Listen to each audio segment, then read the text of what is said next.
So just to start off, I want to ask, a few more questions about your background. So I want to take us back to when you first start solo travel.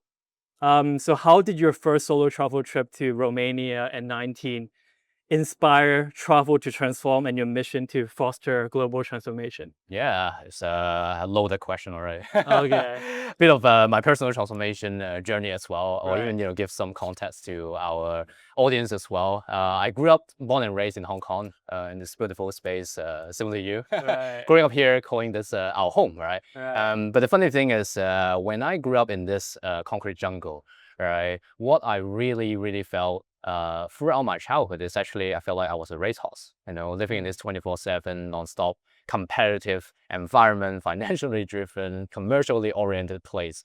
I never really find my place living in this society. mm, Not that I don't have people and friends and my family who loves me, but I just didn't find any meaning at all, right?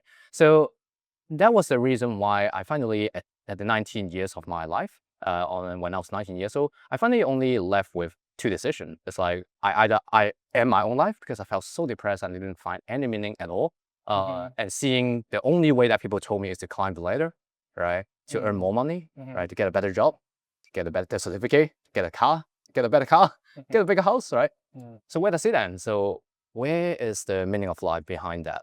So I really contemplate that question a lot. So I either have to end my own life or I have to try something radically different. At age 19 already, And you it's not. start having this feeling. Yeah, Yeah. it's been and don't get me wrong, like I Mm, had really good academic support. I right. have really good system. It's just I don't see what that system leading me to, Mm, right? And if the audience resonates, it's like it's almost like society and traditional education only has right. one way designed the life for us, right? It works for a lot of people, I'm sure, right? Especially Right. in Hong Kong, there's so many opportunities here, Right. right? Look at all these financial buildings and right. But for me, it just didn't feel like it for me. So at Right. 19 years, I fortunately I chose the later option, right, which is to something radically different. So I decided to start solo traveling. Right. And when I was studying in uni, right, when I was in a polytechnic university here, I got an opportunity to join an exchange program through ISET, right? And for those who may not heard of ISET before, it's an international exchange platform where you can have cultural exchange in a foreign country. And just like you said, I out of all the places, I somehow chose Romania, right, in Right. Eastern Europe, the middle of nowhere, because to be honest, right, for the audience, to be completely honest, I just thought Europe is Europe. For Europe is Europe, and for that reason, there's like an opportunity to volunteer in Romania to participate in a project, cultural exchange, and that has hugely transformed my life because not just because of the praise, not just because I was in this bubble, right, but the fact that I was being able to travel down 1,000 miles from home Mm, to be able to connect with 40 other international people coming from 16 different countries. It was such a mind-boggling, mind-boggling experience for me because I realized, wait, how I have been living my life is not the only way. And in fact, it was so different from the rest of the Europeans and also mm, non-Europeans as well. There has been a light, profound changing experience to shift my mindset to realize that I'm Freeman, that I'm also a Hong Kongese, and I'm also a global citizen because I'm part of this global village as well. So that completely shifted my mindset. And when I came back here, I really left with a lot of different questions to contemplate about how all these people actually get to choose a completely different way of life, right. right? A different system of living, a different model of reality per se that they get to construct to design their own life differently. So that was a turning point. I realized, wait, I've been living autopilot for 19 years of my life, Right. and I thought that's the only way, right? But there's actually a different way. Right.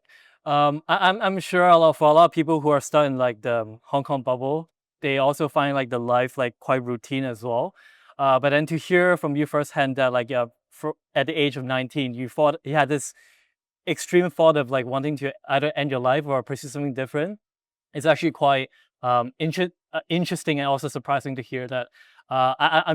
I want to dive a bit more deeply into like into that. So Mm. like, do you have any like special experiences that you went through that caused you to have this like extreme feeling? Yeah, of either like ending your life or like pursuing something else. Yeah. Yeah. And to be honest, right, now that I'm also in, as you mentioned earlier, in travel to transform space, right, Right. helping a lot of different travelers, Yeah. one element we always speak about is actually about mental health, right? Right, And right. this isn't really a topic we speak about Right. enough Right. pre-COVID, right? Before lockdown and everything. And it's a very interesting one because right now we all, mostly, especially in corporate and general society, now we have a better conscious awareness to speak about the emotional capacity and also the health and well-being of the mental space as well, right? But back in the day, we never thought about it. Especially you may resonate as an Asian, Hong Kong, growing up as a Hong Kong guy, right? In a very masculine society where the hierarchy or the order of society is built a point where the head of the company or the head of the leader has to be this stoic person, right? To be this male leader that doesn't really show emotion, right? To be very driven and efficient, very optimized, right? And don't get me wrong, we're not saying we can't do that, but I think back in the days, like when we were so suppressed, especially at the early child of age, right? In this competitive environment, right? In this competitive driven society or education, it really leads the generation into a completely different pathway of thinking, right? Instead of thinking what I really, really want to do or want to fulfill in this life, what was my purpose, to ask those deeper existential questions, right? We start asking ourselves, what grade should I get in mathematics? Right? Should I study science or should I study arts? Right? It's almost like a linear pathway. We have to choose one. It's just But way why too can't we boring both? and it didn't really Yeah. fit your personality. Exactly. And I believe a lot of people actually in our society felt the same. And I'm not saying there's no values about the system we have built upon, right? It gives us really conveniency to live in a beautiful cities, all this food and beverage, wine and dine, it's a really good environment that we get to explore, to enjoy as a human experience. But given that doesn't really answer the deeper question about why we're here. Right. So at that point, I believe why I was suffering in this depression state, in the state of my life. And I believe I wasn't alone after traveling for so many years and meeting so many other people. It is about, sometimes people may be called we are the black sheep, right? Or maybe we're just living a different standard. But I believe it's part of the human nature. It's like a cage. When you put a lion in the cage and you open that cage, the lion always go back into the wild, right? No lion. And in fact, if you do this experiment back in the day, right, when there's this little cubes, right, the child of the lion, they have never been experienced the wild before, right? They have never been in the wild. If they born and grow up in a cage, right, and you open the cage, even you give them food and everything, every single lion would go back into the wild. Yeah. Because that's an instinct. And I believe human beings who values freedom, right, it's the same. We belong to the wild, right? Rather than being fit into a mold or equation or way of design of how we need to live our life, right? Right. And then also earlier you mentioned that like from your travel experience, you had some experience that profoundly shaped your perspective. Can you perhaps like recall like a few key moments and maybe elaborate a bit more on that? Yeah, absolutely. There's so many moments actually. That's why I wrote my book Travel to Transform, because there have been a lot of stories for me that capture it, including the mistake I made for myself, right? And I believe what relevant to your audience here is possibly a transformation that is coming deeper, in the recent years. Because the funny thing is, right, after that travel experience, right, like I'm sure you have experienced similar as well. David, last time I was speaking to you when you're in Shenzhen, when you're exploring China, right? We can talk into the travel models and stuff later as well. But there's the stage where we become an explorer. For most people, when we first start traveling, we are a tourist, right? We start as a tourist, and there's no shame of saying that because we're just exploring. We're going outside the comfort zone already, but having a vacation and seeing these places. But the next stage of growth, right, to develop our conscious awareness, right, our conscious relationship with traveling as well, or even a conscious relationship with ourselves, right? Hence, we can travel inwards as well, but we could talk about it later in the podcast. But with this understanding in mind, right, when we are explorer, we actually get to really see and understand what the world is about and understanding ourselves, right? So I spent a lot of those years, actually 10 years, almost a decade, right? Actually longer than a decade when I moved to Sydney, Australia. Yeah, almost over a decade. I spent a lot of time actually stuck in this explorer phase because I was just realizing, wow, like there's so much to explore in the world. And the more you learn, the more you realize you can learn more, right? And that was a phase where I actually feel a lot of stuck because I didn't find the meaning even though I start traveling, that's a crazy thing, right? Even I find meaning in travel that I don't have to have my own life. I can go out and explore and find different answers when I'm exploring different countries. Something is still missing on the inside, right? So the travel experience that I had at that point is I actually get I really wanted to get paid to travel the world, right? It's a dream of mine. Like a lot of people, have the feeling the same as well, to get paid to travel the world. And in fact, I actually made it. I get paid to travel the world and relocate. I was living in London and Singapore and different countries, and I work for a multinational company. They pay for the relocation and everything. I thought I had it, right? At my early age in my 20s. But the funny thing is something still feel missing on the inside. There's just this hole, this void, like I couldn't explain back then, but right now, I can explain, and that's why I teach, travel to transform as well, because it's not just about the outside world we're exploring, right? But also equally important, the depths of the mind, body, and spirit that we can travel inwards to explore, right? And when the outer world and the inner world, they collide, right? When they overlap, the sweet spot is called travel to transform, right? The transformational experience we can unleash when we are traveling with intention.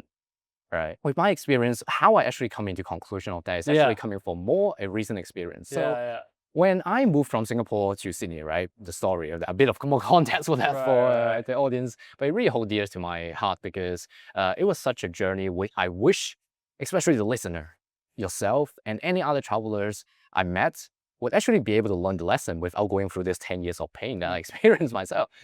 Because when I moved from Singapore to Sydney, Australia, I actually first experienced Australian bushfire and then the COVID lockdown right away. So there's no more travel. I relocated from Singapore, and I thought I'm gonna having this new chapter, this new life. The kangaroo jumpings and the beautiful blue sky and beach, the Australian work-life balance. None of that happened. It was such a huge, dramatic difference from what I expected and what I wanted to a COVID lockdown where I was just living in a tiny studio with a pull-down bed next to my kitchen, next to the desk where I work and do my own work 12 hours a day, the same spot. So that really shattered to my whole travel journey. To an extent, I still remember 2020 August. There was almost a second lockdown in Sydney, and what happened is I still remember the week. This sensation where your heart just start pulsing without you being able to control it. Like people call it panic attack. I feel like there's more to it.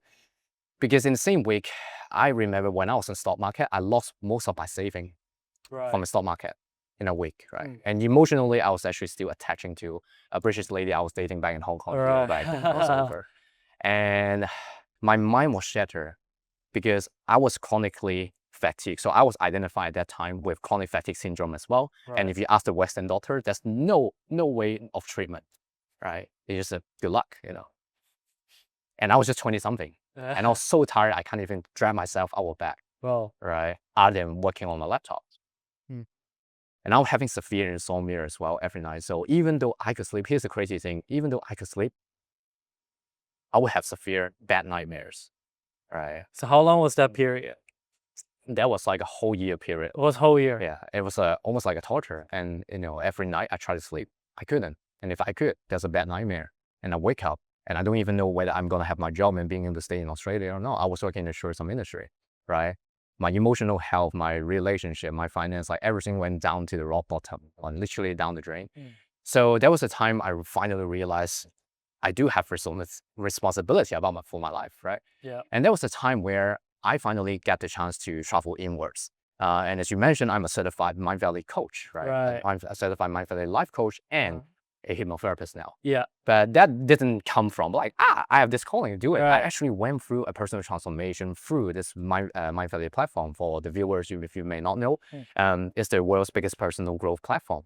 And I started doing different online courses. We call it the Quest as well, because it's more like a transformational methodology rather than just doing an online course, like sitting in a classroom, but more like changing your habit bit by bit to understand the emotional capacity of yourself, to really know thyself per se, to travel inwards, to be able to journal and reflect, like, why am I here in my life, What have shaped me in this experience and every travel life experience or travel experience that makes me who I am, what I Right. have been learning throughout the different journeys in different countries, how I can conceptualize it. So with, obviously it go way deeper, with what I'm teaching now in terms of travel inwards and also the human potential, which is why, we connect really well, right? With Right. a lot about hacking and also speaking about flow state and peak performance, right? Where I help my clients right now. But in that personal transformation, wow, when I blend in both this outer travel world and the inner travel world together, that sweet spot of travel transform Right. is exactly what accelerate creating an extraordinary life now. So that's why that has been my passion, that has been my why, that has been my deeper purpose of creating this movement to helping more travelers. Whether you're born in Hong Kong or not, it's not relevant because it's not about your skin color, it's not about your hair color, it's not Mm-hmm. about where you're from or your financial background. It's about how you can tapping into this skill of the century called traveling, right? And you don't have to be a full-time nomad if you don't want to, because it's not about the frequency of travel. It's about your own conscious relationship with traveling itself. And everyone has different travel blueprint, Right. right? And once we being able to develop this ability, this mastery, right, we can use travel as the transformational tool to elevate every single category of our life. Right. And hence it become an acceleration, right, for both your personal transformation and your professional life transformation. And that's why you can literally tap into global network and opportunities, career and connections that otherwise wouldn't be possible, right? Mm. Modalities in health and well-being that allows you to have more energy, feeling more optimized, right? To really go out to the world to create your impact in ways that otherwise wouldn't be possible. And now with this in mind, you are playing a global game because most of the people in society, they are playing a local game. Mm. Right. And that's why we feel stuck in life, because all we get taught in society, traditional education, how we design our life, as I share in my earlier journey in my childhood, is that we are being taught how to use a local solution to solve a global problem. Right. And when I say global problem, I'm not saying only about global crisis or poverty, like macro problem, but you can also look at your individual problems from a micro perspective as well, right? Because we are already living in a globalized world. But most of the time, our consciousness and the way we design our life is not globalized yet, right? So hence, once you learn to be able to use travel to transform your life, to tap into creating a global life, now you're living life by design, right? You're living life by design. Right. So back to that story about in 2020 August, basically everything like just you hit rock bottom, and so that led you to like enroll in some like Mind Valley courses that allowed you to discover your purpose, which is you want to through travel to transform this kind of platform to inspire people to also discover their purpose as well. Did realizing your purpose like fix a lot of the issues that you're coping with? For example, like the insomnia that you mentioned, and also like a deep lack of like emptiness of void that you're just feeling in inside you. Yeah, that's a great question. And the answer is yes and no. Yeah, yeah. Because here's the interesting thing, right? If we really dissect how human being works, right? Especially with our brain and also neural pathway, right? And again, this is why we hit up a lot, because when we we go nerd out about hacking and everything, we understand there's so much about neuroscience and how our operating system per se operates, right? Together with our nervous system, right? And it's such a valuable knowledge, because now knowledge is already globalized, right? We literally have access to global knowledge now. The amount of information we have access now with our fingertips is more than the president of the United States just 2 decades ago, Yeah. right? That's huge, because for Right. any people, any common people living a day-to-day life, we can have that amount of amazing information Right. to really utilize it, Mm. right? So back to where I was at that point, Yeah. the most important thing understand about your deep purpose is that the purpose is why we get up, why we get up from that, why we are working on the projects that we're working on, why we're building the relationship we are building, right? Why we are living the life in the way we are living. Right. And that actually help unleash a lot, right? Both all the different aspects about your mind, your body, and also the spirit, right? And this is an important point, because in our society today, many people, they try to fix their problem, just like you said, using the word fix, which for me, right, I believe a word that I would use is also actually learning the lessons I'm meant to learn Right. Right. in that phase. I'm not saying, we can't use the word fix, but I think this is what I also learned in that phase of my life, that the more we try to fix something, the more we are acknowledging there's something to fix. Mm-hmm. And hence we are actually manifesting or creating more problems. Right. to exist in the timeline that we're experiencing. Right. And for that reason, I believe for the listener as well, if you were to see any obstacle and problem you are facing at the moment, if you were to shift this mindset of asking yourself, what is the lesson I'm meant to learn here? Right. That's gonna open up so much more new door and possibility that we were not seeing from before. And hence, for me at that stage of my life, when I realizing the deeper purpose, right, for my life path, it gave me so much more reassurance about why and who I am, right? The self-mastery or self-awareness of why I'm experiencing this, Right.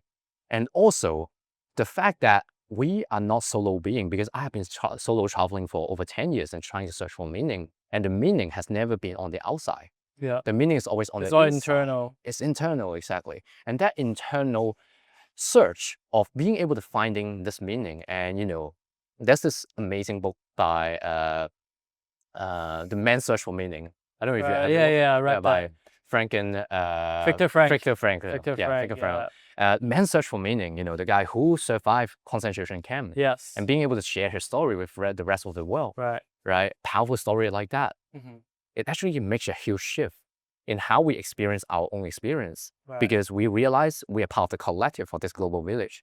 We are part of this human species that we are not separate from them. But we are actually so connected with our deeper purpose. So yeah, at that stage of my life, that really helps a lot for me to take aligned actions as well, to heal my physical issues, right? To be able to heal the emotional aspect that has been sitting inside me, right? To be able to help me stand up, to have a clear thought and clear mental space, to look at how I can reshape my financial blueprint and using my career to rebuild my life, right? So that is an important element for me for sure. But for the listeners, for the keys, right? The keys for the listener here is because you have a very different life path, right? Maybe for you, your deeper purpose is related to art. It might be related to AI and technology, right? It might be related to any other modalities that I haven't even tapped into. But you will have the answer because the answer is already inside you. That's the human gift. Right.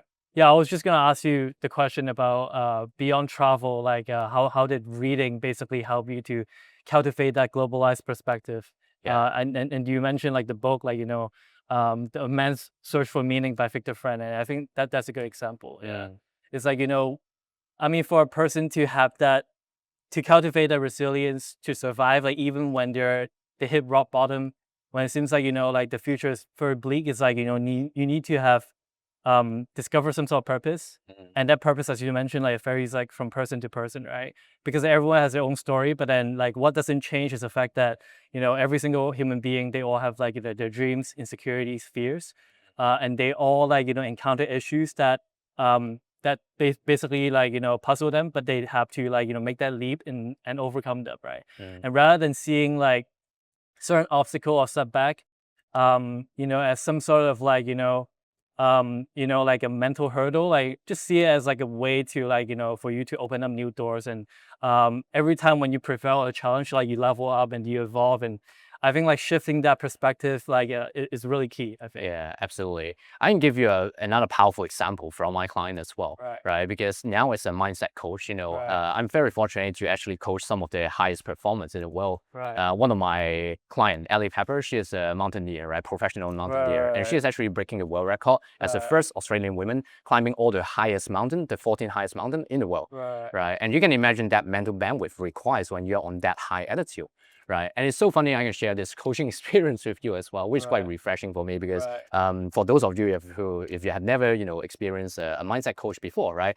Sometimes you have sessions, you may be in person, it might be online, right? Like, but it goes into what I call, you go into understanding your own programming system. Essentially, it's like a coder, like, right? Normally, we are operating with our mental screen with all the different tabs open, right? And a lot of people, especially in Hong Kong, right? Unfortunately, we are taught to have all the different tabs open. Right, feeling overwhelmed. Right, feeling, wow, I need this, I can't close this, right, and then I have to go to work. I think attention is your currency. I think it's not time, it's your attention, right? Where you spend attention is where you spend your energy, and like like we all like only have so much battery, right? Yeah, that's beautifully said because one thing that to share as this insight before I go into the story is that if you go into a high performance work, right, a high performance well, we actually don't really speak about time management. We Right. speak about energy management. Yeah, for sure, 100%. Right. Because most of the time it's not really about we don't have enough time. Right. Most of the time, if we look at the calendar, Yeah. there's always time. Yeah. However, we may not necessarily have the energy to perform the task that we really want in the most optimal way. Right. Hence, we feel everything expand. We feel like I have to go to this event and that activity and this and ping, ding, and ring. And we have the whole calendar filled. Because what we can actually spend to finish in half an hour, we spend 3 hours to do it. Yeah. Right. So the real game here is actually energy management. And we can tap into that more as well, especially when it comes to travel. I'm sure a lot of people with your audience, if they are like yourself as well, like a nomad, having this energy management is essential when we're on the trip. Right.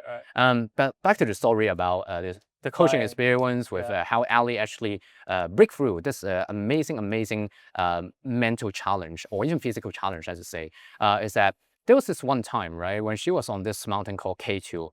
And K2 is actually the second highest summit in the world and the most dangerous one that has the highest, I believe, the highest amount of people who die on that summit attempting to climb, right?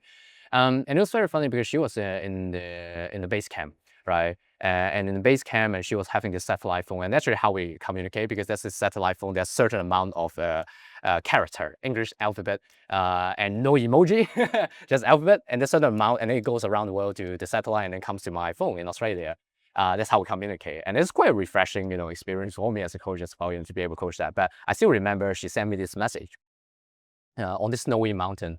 She sent me this message like, Freeman, I don't know what to do because there's like this shitstorm out there with lightning and everything. She spent like, by the way, it's an expensive hobby per se to climb all the mountains because it's $500,000 just to have the helicopter to drop you to the base camp. Right. And she didn't want to disappoint her team. She didn't want to disappoint, all the people look up to her and all this financial money that she has spent, right, to reach that point. So she doesn't know whether she wanted to proceed because the weather is so extreme that it's very likely for her to die. Right. So she asked me, what should I do? And as any good mindset coach would say, I'm not going to give her an answer. And I asked her exactly the question we're speaking about. What lesson can you learn from here? And that really transformed our mind from a state of scarcity and survival into a state 100%. of actually thriving in abundance. 100%. Right? Yeah. Because that question actually shapes the whole experience from understanding I'm a victim. I don't know what I should do. Yeah. That this environment, this circumstance is putting this pressure upon me, creating this negative experience I'm going through, to an experience that actually this is just part of the journey. That this experience is gonna help me as a milestone, no matter what I choose, no matter what that result looks like, because I can learn and embody that lesson. How can you make use of that setback? Yeah. How can you make use of that setback? And in fact, another mindset shift I can offer the audience here is there's no setback. There's only setup. Right? All setbacks are set up. A setup for you to step into the greater version of you that you have yet to experience. And most of the time, when people see there's only a setback here, they can't go through the next stage. Because they feel I have hit a wall. I have hit a brick wall. And that stopped me from attending to realize the next step. But if you see it as a setup, which means it is a lesson here to support you so that you can learn the values, you can learn the insight, you can unleash whatever quality you meant to unleash to become the next version of you. That transforms the whole experience. 100%. Ryan Holiday wrote this book, The Obstacles Away. So like the quote is that what stands in the way becomes the way. Exactly. You couldn't have achieved like what you're meant to achieve if that obstacle didn't happen in the first place. It gives you that motivation and inspiration to keep you going. Basically. And that's exactly the integration we need because we can come back to answering the question about like how does books and all this knowledge help in the place, especially when it comes to travel, right? But to finish the story with what Ali happened is because when she received the question, and by the way, like because obviously she is in high altitude and everything, I can't send her a long thing to ask her. So I sent back one question that we have, she know what it means. What is the lesson you're meant to learn here? And she made the decision, decided to come back from that mountain, not to finish climbing it. And it becomes the best decision she has made, right? And it may surprise a lot of people. Wait, what? Like she turned back? That's such a bad story. She spent all this money, right? Like the team looked up to her, but why? Because she recognized she learned the biggest lesson she needs to learn is that she wants to be the mountaineer, the female feminine mountaineer who be able to climb the mountain that works with the nature rather than conquering the nature. Mm.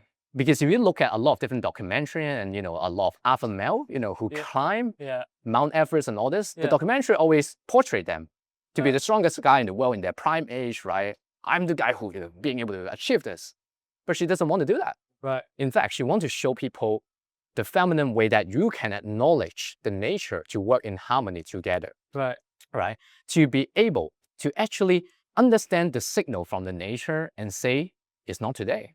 Right. And because of that, she realized she came back from the mountain and shared this actually to the media and everything. Right. It becomes sparking, almost like a movement to acknowledge, to helping more other women, to empower other women to say the same. Right. It's like, I don't want to live my life like a guy. Right. I don't want to go into the office or the corporate like a guy. Okay. Right? Because I can actually acknowledge my feminine way of how I want to create. Right? And now, like, she is actually now becoming also a global speaker on menopause, on sexual abuse trauma as well, which is also a big journey we have worked through together and our mindset shifts. But with that in mind, right? Now she actually being able to be that amazing speaker to speak to women, to empower women, that you can choose a different way. And guess what? 1 year later, she was in the K2 again. She went through that summit beautifully with her partner as well, actually. Oh, okay. Yeah. So they climbed the summit together, climbed to the top. The year after, yeah. Right, and she have to manifest her new partner throughout her journey, right? Oh, yeah, that's awesome. And the reason that is relevant to the audience is because whatever obstacle you are facing, no matter what challenge you feel like it's like the end of the day, just like my own rock bottom as well, right? Back in the days, back in the COVID lockdown time where I feel like there's no other exit, there's no other possibility that I can conquer this. But what if the whole point is not to conquer it? It's to learn the lesson behind. Exactly. Right. It's the same question you can ask. Everyone has their own way to respond, right? There's not like a universal way. And like just because like most people like in that situation, I mean the textbook answer is like, the way to show strength in that situation is to continue like climbing the summit. But then you have to listen to your own voice and listen to your own body and what the intuitive self actually tells you to do. So I think like listening to your own voice is so important. Exactly. And that internal voice, right? Beautifully said, David, because that internal voice is exactly what we were speaking about earlier, right? About being able to travel inwards, to be able to recognize what my inner guidance says. And here's the craziest thing. Most travelers or most people, they are living their day-to-day without guidance. And what I mean by that is, imagine we are right now in the Hong Kong island here, right? Imagine you try to get to Japan, Tokyo, right? Would you just walk across the sea? All right. You will look at chart. You will at least pull up Google Map. To look at one point to another. From point A to point B. A GPS system, a guiding system. Then it may tell you maybe you can take the ferry to Macau and go to this, or maybe you can take a flight directly from the Hong Kong airport here. Right? There's a way of guiding you to reach your destination. Right. But the funny thing is, most people, including my younger self, right? Because I'm saying this not with judgment, but from a place of pain that I wish somebody told me earlier that we can actually install, no matter where we are starting from, no matter who we are, right? No matter what kind of background we have, we can all install this guiding system to be in tune with this inner voice, right? An inner voice that can guide us in life, so that we may not necessarily sometimes make the mistake that otherwise we can just listen to this intuition, this creativity, this energy that is flowing inside you, right? To be able to make more aligned choices and decisions that excites us, right? That makes us a better version of ourselves every time.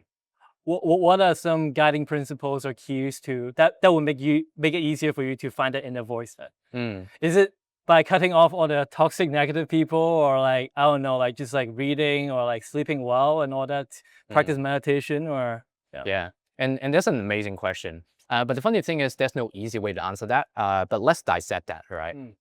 The reason there's no easy way to dissect is because it depends on what kind of stage of life you are in right now, right?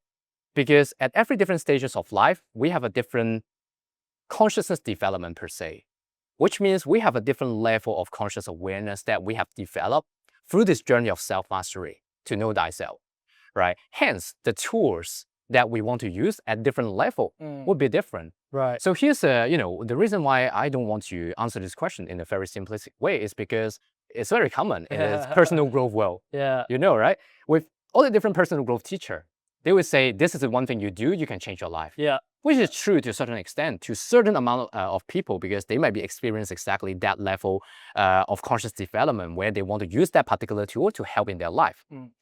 But they may not necessarily be the same tool that's going to work for you, because you're at a different stage that requires another tool, right? So in order for us to really find what is the most essential transformational modality or tool or pathway, or sometimes just like you said, just sit in quiet, to pause, to slow down, that may eventually reduce all the pinging and ringing, all the noise from all these societies and non-stop 24-hour, blah, blah, blah, blah, right? To come to a place where you can actually hear that inner voice in a more amplified way, to be more in tune with that, right? And to complicate this even more, right?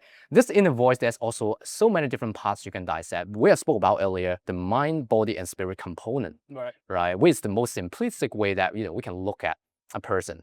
But that voice also can come from a different components of the system itself, right? It's almost like if this supercomputer here, right? We can use this analogy, which is also one of my favorite analogy actually. We go deep into it to help the listener to understand why is this so essential to understand the different elements of how the brain, the mind, and the consciousness works, right? Is that, imagine this way, right? We have this supercomputer in our pocket, the phone, right? And no matter the viewer, you are using an iPhone or whether you're using an Android, right? It works kind of similarly that first of all, there's a hardware, right? The model of the phone. iPhone 3, iPhone 10, iPhone 16, right? Android, Samsung, Mi, I think you're using Mi, right? You're using Xiaomi, yeah. So no matter what hardware, there's like a different physical hardware that contain the chips inside. That's the same like ourselves with physical human body, right? The different body shape, the different nutrition content, right? The different minerals component that makes us run neurophysically, right? Now, here's an interesting thing. Like any supercomputer, like any of this phone, right? There's also this component, not just the hardware, but also the software, right? The software are the apps. And we can simply look at it. The apps, they are belief system, yeah? Apps are beliefs. So everyone can install different apps in an iPhone or in an Android, right? Depending on the person you are. And sometimes that shapes to become our personality, right? Literally personality, like Dr. Joe Dispenza says, right? Personality shapes our personal reality because our personality really shapes this reality we're experiencing, right? So what kind of app you're installing, right? They are the beliefs. And when you put the different apps together, they form a folder, right? And that folder is your worldview. Yeah. So there's this hardware, this software, and the most important point, which is where most people they miss, right? And that's the operating system. Because no matter, again, whether you are using Android or whether you're using iPhone, there's this operating system behind, right? And iPhone call it the iOS, And here's the funny thing. Imagine you're using your apps and you are feeling this bug, like your money, financial is not working, right? You don't have enough money for your living, or whether you have a broken relationship with your partners, right? Or maybe your mental health or health and well-being is not like the physical shape you want. Most people, what they do is they try to install a new app so that they can run that part of their life, right? But what most people miss is actually realizing what they can choose is to upgrade their operating system.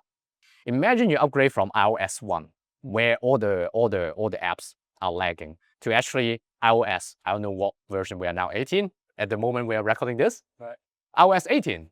Now, most of the bugs that was running inside the app in the belief system, they actually get clear. And that's also related to what you were saying earlier. Did finding a deep purpose of a person helps?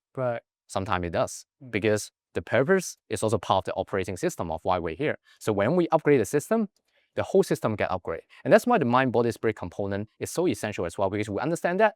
I bet you have used an old iPad or old iPhone, let's say iPhone 3.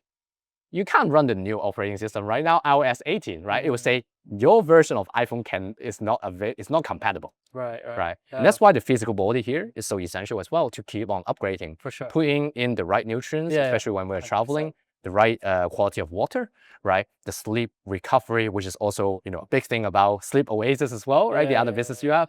And all these components, they keep upgrading our physical component of the hard drive as well. Yeah. And at the same time, there's also a different tool for the mind in terms of the apps and the world we are expanding, Right. and the operating system running behind. Yeah, like the mind, body, and spirit, they're all interlinked, right? You can't just like focus on one tiny aspect. If you work on one, then the other one will naturally also improve too. Yeah. Yeah, 100%. So in Mind Valley, you mentioned this concept of manifestation, which kind of get popularized in recent years, you know, because of Dr. Joe Dispenza and all the interest in like, you know, the idea of like law of attraction, etc. But then what is a misconception about manifestation and how do you clarify it? Yeah, great question, and interesting question as well, because we can look at manifestation in a way that, first of all, like you said, it popularized in what I call, you know, the new age spirituality, right? And there's nothing wrong with that. You know, it's a good way to categorize, you know, the certain amount of knowledge and modality to help people understand the tools, especially metaphysics tools, that otherwise wouldn't be accessible, you know, for common people, right? And that's why some of the names you mentioned, like Dr. Joe Dispenza, when we use the word manifestation, I think the biggest common misconception is people think, oh, we are now here, cross-leg, close our eye, and woo-woo, and try to imagine something, and then boom, it's going to happen. Things are going to happen right? to you, yeah. And to a certain extent, that is the process, but I think it's much more like a cartoon way of thinking it. Because manifestation, for me, is actually the process of taking both aligned actions according to your inner intentions 100%. to create this outer creation, to make it come true. Right? Yeah. I know there's a mouthful of that, but Yeah, it's a transformational process, right? To Right. go from point A to point B per se. And I have the fortune, you know, to also learn from Regan Hillier as well, who is one of my mentor. And in Mind Valley, she is also branded as the Queen of Manifestation, because she is literally one of the great teacher who has this easy articulation and simplified way to understand how we can manifest the dream life we have. And for all the audience, right? You can think about it this way: we are all manifesting every single moment, right?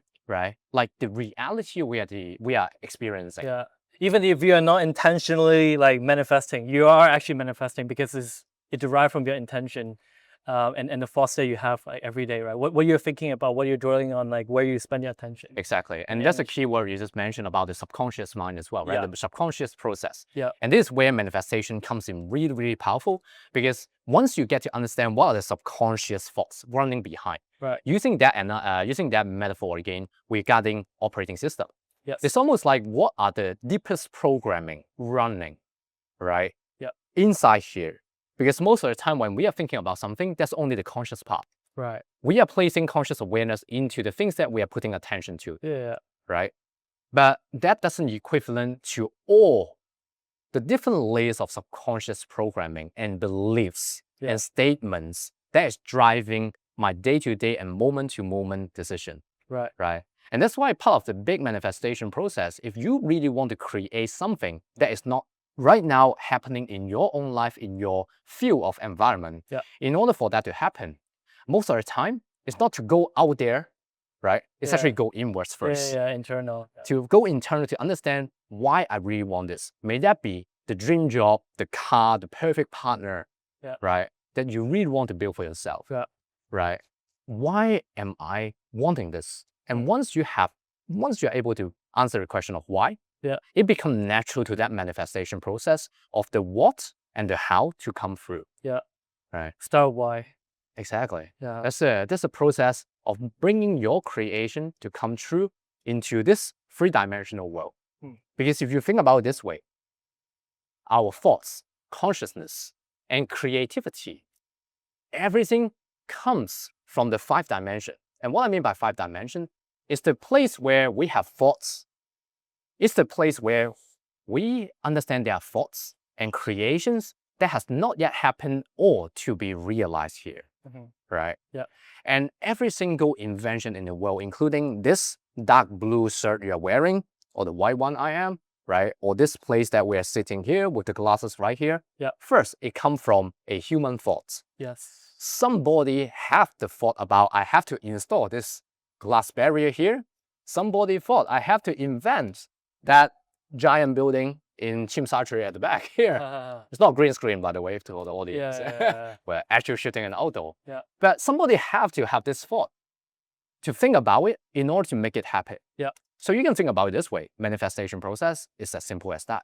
You have the thoughts and you put weight into these thoughts so that you are taking aligned actions to bring you closer to this idea, to making these thoughts come true. And that's manifestation. And obviously, you also mentioned a couple of the other terms like the law of attractions, you know, the way of creation. No matter what vocabulary you want to use, the beautiful thing about manifestation, which I believe for most audience as well, if you already know about manifestation, the next question is, how can I accelerate this process of manifestation? Right? It's the acceleration now comes through because somebody, they can manifest to be a millionaire in a year. Somebody, they may spend 20 years. The mechanics is the same from metaphysics perspective, right? But what makes it different? Then become the questions. And you also like touch upon this concept the other day about identity hacking, which will allow you to accelerate the process. So maybe you can elaborate a bit more on that. Is it similar to like, you know, like animes, for example, right? You know, like those animes hero, like, you know, Luffy or like, I don't know, like Naruto or like, you know, Ash, you know? Is it by like imagining yourself as like the hero characters and you just put the blinders on? And by changing, like by imagining what kind of identity you want to like, you know, envision and become, and then that allow you to change your internal operating system and you go after to accomplish that? Yeah, that's definitely a great way to look at it. So identity hacking, right? This is actually one of the most powerful tool, also, you know, shared by my mentor Regan as well, on how we can accelerate the process by actually hacking the identity of the people who already have manifest, right? The experience or the things or the environment or whatever it is that you truly desire. And when I say truly desire, this is very important because there are two things that most people are unconsciously manifesting. One is actually the things that they think they want versus what their soul truly wants. The inner guidance, the inner higher self per se that they truly want. And they have two very different things because everybody wants to be rich. Everyone wants to have the best experience in the best restaurant, have the most beautiful partner, right? Or this kind of like universal thing. And I'm not saying you can't have that, but you do have to first ask yourself before even identity hacking. It's like, do I want it? Because my ego is gonna feel good with it. That is gonna prove to somebody that I finally now have this status to satisfy some kind of hole or emptiness inside us. Or is it something that excites you, that wakes you up because you are making a change, you are making a positive impact to the world. And hence the result of that is you becoming that person and owning that thing or possessing that experience you want. Right. I think the distinction is important because like one is like starts from a place of lack, and the other, like the latter, like you know, from a place of purpose, it starts from a place of abundance, right? Exactly. And that's a very essential starting point, especially for the listener as well. If you are new to manifestation, it's going to drive you to a completely different path. Right. And here's how identity hack works, because if you understand there are people who has the quality, quality is the keyword, not just the possession or the materialistic items they have. The quality of what they possess is essential. Because the quality behind a person, which also similar to the personality, which created their personal reality, right? What is the personality of that person being able to create? We want to be in tune with that. The qualities of who you want to model after. Exactly. So giving you a solid example, right? One of the person I really actually aspire in the recent days, one of the many identity hacks, but I believe here's a really good example is Shen Yihei. He is very similar to my Chinese name, but he's the monk who is on the TED Talk. The European one who is in the Germany temple. He does have certain part of quality in terms of inner peace, right? That I actually want to hack. Because when I look at people who have become this aspired speaker, right? As me, being a global speaker is part of my identity. but I don't want to do it in a way is similar to Tony Robbins. And I'm not saying I don't like Tony Robbins. I just don't just like foresee everyone has their own myself. style. Exactly. Everyone has their own style. You Right. have to identify, what your style is, and Yeah. And I realize, and this is why earlier we're saying it's important, whether it is the ego thing you're driving you or whether it is a deep desire from the soul. Because if my ego tell me I want to be a global speaker, then I may go with the Tony Robbins way. It's like, rah, rah, rah, because that's the only thing I know and I saw it looks good on YouTube and on TV and all these things. Right.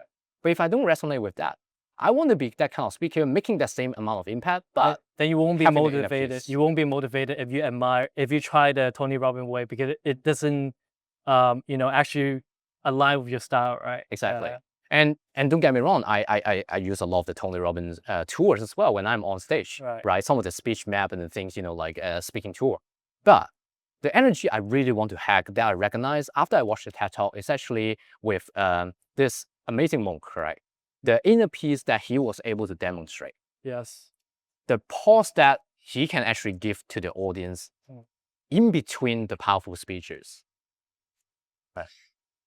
The peaceful feeling that he can emit that, yes, I feel inspired, but yes, I actually feel better as well. Right. Anime fans here, potential anime fans here. And the very important part of understanding intention through Luffy, who is an anime character who has a superpower of being a rubber superhuman. Yeah, his dream is to become the king of pirates, right?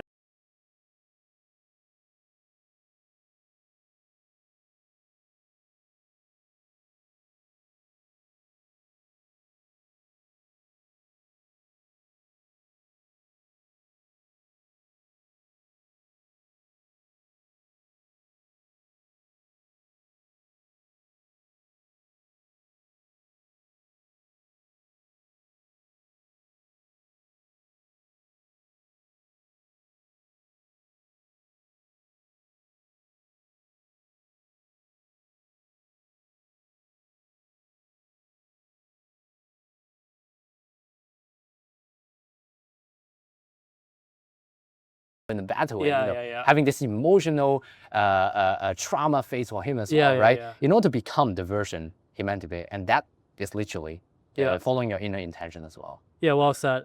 I think consuming information insights is a good start, but then the real transformation begins like when you start executing and taking the actions and applying the principles, right? I think according to Buddhism and Vipassana meditation, there are 3 ways to to realize insights. One is like by consuming information, and the second way is like by learning from other person's experience. The third way is to go through the experience yourself, right? And like the third way is like ultimately the most effective way for you to learn is like to go through the experience, right? To go through like the highs and the lows, like the trial and error, like the tribulation.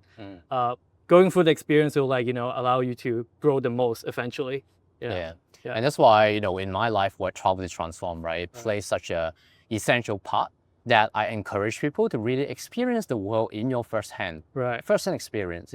Because yes, you can go on Google Earth, you can learn about the world through travel guide, through even like you can literally see all kinds of pictures of any landmarks or any destination easily. Now we even have VR and virtual reality, right, or AI to help you experience this at the comfort of your own home. But it's never the same for you to be physically, geographically moving to a place to experience and go through that stimuli from the environment and interaction with local people or even with other travelers. Nothing can put a price tag on that human experience, and it could never go away. And that's the best form of learning. And that's why, for me, travel is the ultimate self-development tool. It's the tool that can transform our life in every category of our area of life. That's why it's also important sometimes to just be a bit more action-oriented and not think so much, right? Like, there are benefits with being like very inquisitive, with being like a good thinker, of analyzing information, like the pros and cons. But at some point, you just need to like, ditch all the overthinking and just go after it and just try it out, right? I mean, you might fail or whatever and not achieve like the result that you aspire, but then you just have to go for it yourself. Right. Yeah. Beautifully said. What does like new global citizenship mean to you, and how can like the listeners embody it in their daily lives? Yeah. Yeah. It's a heavy loaded question. Uh, New global citizen, when I spoke about it on TEDx, when I wrote my book to speak about it, it's not that there's really an old global citizen, but there's an old way of perceiving global citizenship. Because even when you were saying global citizens using this term, I'm sure certain amount of the audience would think, oh, we're talking about people who fight for global justice, fighting on the forefront, right, in third world developing country, or people who are always traveling like a nomad, right, that they live in a suitcase, so they are a global citizen. And that's a very old way to understand it. And the new perspective of understanding we are actually all citizens of the world, one way or another. yeah. That's the most transformational perspective I want to offer you and your audience. Because as we were saying earlier, the world has already globalized, right? Technology is already globalized, but human consciousness hasn't yet. And what that means is, in order to hack the identity of being a global citizen, literally there's one identity every single of the listener can actually take away, is that we want to have this identity of me, I am a global citizen, which means I'm simply living in a globalized world with an open mind, that I can respect other people's culture, that I'm open to limitless possibility to this world of opportunity, to simply respect that my way is not the only way, but I am finding my authentic way. Yeah, for sure. Then you get to transform yourself into a citizen of the world where you can navigate this noisy world, this diverse cultures, this world full of crazy speed of expansion, while staying on course with your inner intention, going where you want.